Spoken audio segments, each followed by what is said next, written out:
So God used the power of habit. It's God that created everyone to be a product of habit. So God wants us to use that aspect of habit. We should not use it to the bad ways. We should use it to the good ways.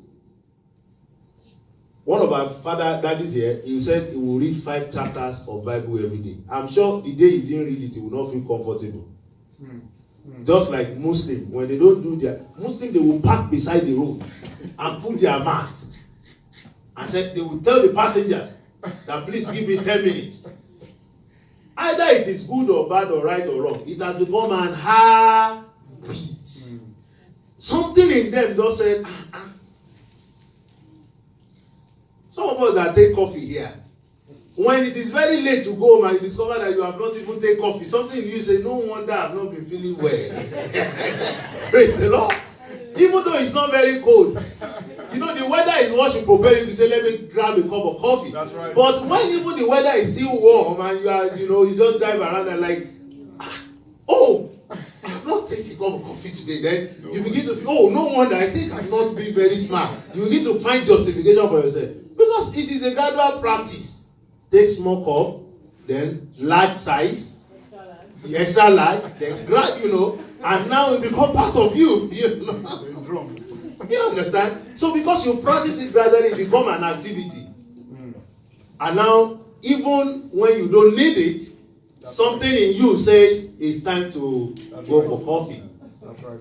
Because it becomes an habit. So much that when people give you an appointment for a coffee joint, you think they are going there to dash you money. Say, what is you to meet in a coffee? What is the big deal in coffee? You can't say we should meet in a better place. Can't we go to a big place that we are going to? But people just say that's the level that people just adore it. You understand? It has become an habit in the society. Where we came from, if you open that kind of, you can't walk. Right. Because the weather itself, the only thing that will work there is ice water. When you get to my place now, on the street, they are hawking it because you need it. Even when you are in AC, you need to drink ice water. You understand? So it is the environment. But people get addicted. Right there are still people that doesn't take cold water. Because they also train themselves to the positive side. You get that? So the second one that I'm saying now, I said our action is also being attracted by desire. So what you do most times is because there is a desire that gets attracted onto you. And how does that happen too? It's still a product of the heart.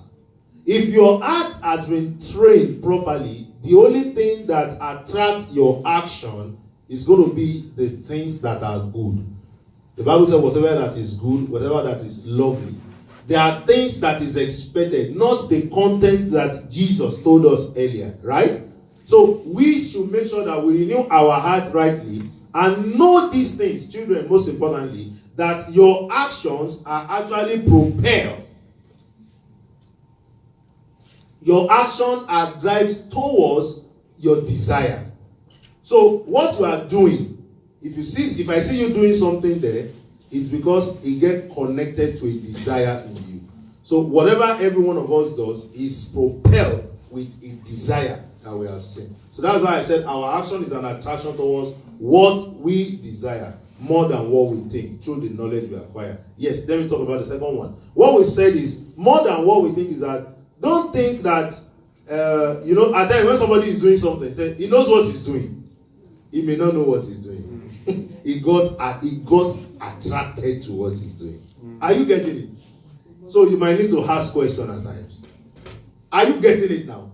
So when somebody is doing something, he knows what he's doing, leave him. No, he might not know what he's doing.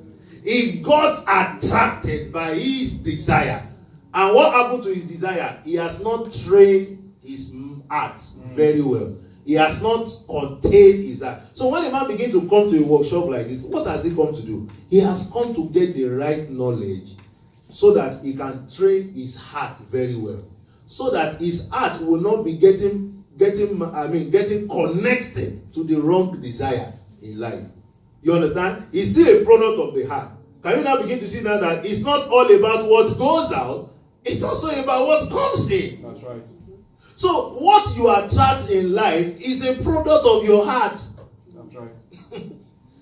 So when a man begin to pack and say, wait, I want to pack that thing, or I want to carry that, or I want to buy that thing, there is something in that man that gets attracted so much to that thing that he wants to do. So we said our action is an attraction towards what we desire.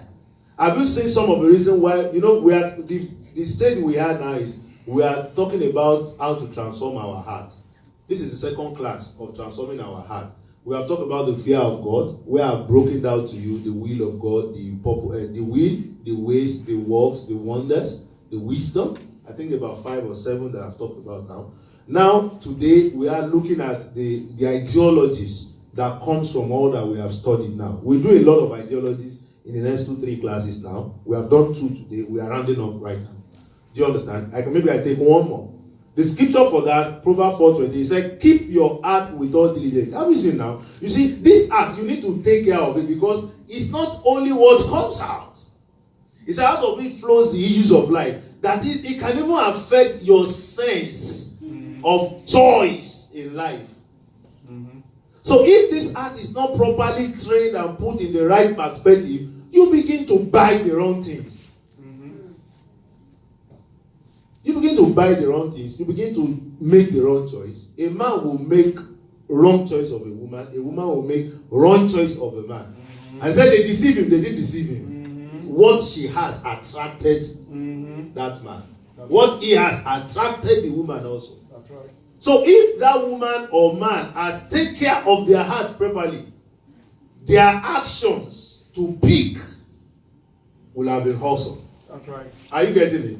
Finally, let me check this out in 2 minutes. I said this, that our desire and loves drives us. We have said a lot about this, so you should get this right. Not our thinking. I said we are desiring creature. Some of these things are very interesting. You guys should get it. I said we are a product of habit. That sounds... I've said you are a lover, right? You should get that. Now, I'm saying we are desiring creature. What I mean is that every human being does what they desire. Do you get it? They does what they desire. A man that is born again now and has taken care of his heart, his desire will always be the things of God. A man that is not born again, his desire will also be the other way around. So we said our desire and love is what drives us. That's very important. And that's why you have to work on your heart so that your desire and love will be geared towards the things of God. If you have not successfully worked on the heart based on all those things that we are talking about, your desire and love will be reflecting those things that Jesus has talked about as the content of man's heart: adultery, fornication, malice, so many things that Jesus has said in the book of Matthew, talking about the content, that this is what we find in the heart of a man, until when we start doing reformation that we are doing now. And all those things put together, they have found themselves in those things, the desire, the feelings and all that, they found themselves in it. So the last one we are looking at is that our desire and our loves drives us, not our thinking. So every man, we are a desiring creature. Our love, I conclude now as a round-up, that your love precedes your thinking. You can think about that. So we're going to meet next month. And I think the next month will be 10th of May, if I'm right? Let me speak quickly. These are the things we'll think later. I think it's 10th of May. Is it the first or second weekend? Oh, sorry, 12th of May, second weekend. And it'll be summer. Yeah. So we have a lot of people in class today. And I believe that the Holy Spirit have been able to pass 1 or 2 things onto us. Can you see we are still up to time? Some of you are so scared that probably I'm going to keep you late. That's 5 minutes fast, actually. It's faster? Yeah, it's 5 minutes fast. Oh, that's not my fault. Maybe we'll put it back. Maybe we'll put it. Then that means we started early too, right? Because this is what we have been using. So we are still in line. We use this to start also. So we are still in line. Mm-hmm. So that will be the end of it. What I want you to go on with is that we are all creatures of desire and love. What you do, watch it from today. The things you do is what you love. You want to tell me that, but how come this person is now doing all the things that is good? It's because that person has worked on himself and his heart has been geared, directed towards that area. So what you do is a product of your desire and your love. You have a question, briefly, as we pray now. Does anyone have a question? Or are you tired? No question, all perfect. Okay, sir. Can I mean, it's a question. Or a contribution? Or a contribution. Okay. And part of what we deal with nowadays is the problem of choices. Yeah. You know, and I speak particularly for the younger generation. When you look at their world, it's very much different from the world that some of us grew up with. They're easily influenced now. I mean, I heard you talking about Google.